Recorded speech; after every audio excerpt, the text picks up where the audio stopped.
dare not go. It's full of love, war, and death, and begins with the first breath. V lay wrapped in his cocoon, dreaming of what might be. An eternal slumber, an infinite loneliness with nothing for him to see. In the abyss he dreamt of seeing his reflection, his lack of companionship, his only imperfection. This sudden realization jolted him awake. In that moment, time began, like the birth of a snowflake. He removed his 1,000 eyes and cast them into the darkness, creating the stars and space.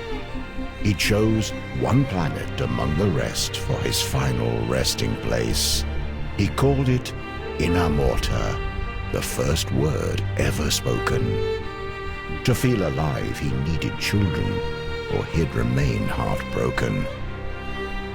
He knew not of pain or suffering, only the need for a son and daughter. From his body, in his likeness, he created the elements, earth and water. For 1,000,000 years, these two elements would populate the world. V would watch, impressed, until the inevitable unfurled. The elemental populations reached beyond capacity. Water would claim the oceans, while Earth would claim the trees.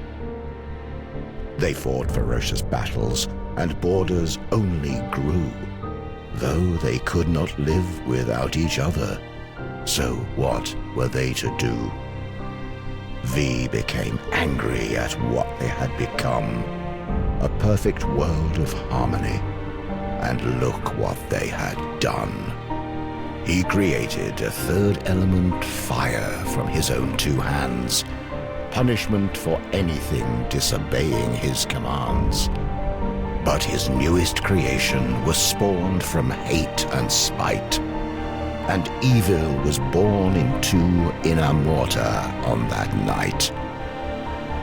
V could not control the elementals in those early days.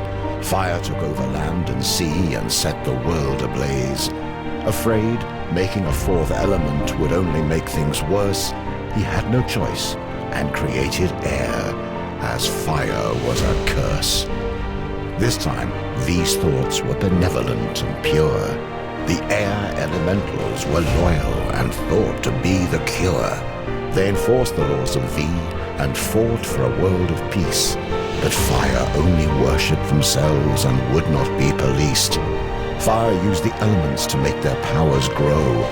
They witnessed the creation of air and tried to create something of their own. They wanted to be gods like V, but their only magic was hate. Creating the Chaos Empire was their only fate. This new empire could live and die and truly had a soul. Their love of life and fear of death made them too powerful to control. The air elementals could not stop them at their border and prayed that V would bring freedom, justice, and order. The hate of fire burned so hot that nothing would survive. V had a choice: destroy it all or make himself alive. One final act before he'd come down and strip himself of godly power. He'd create the Order Empire with a single magic flower.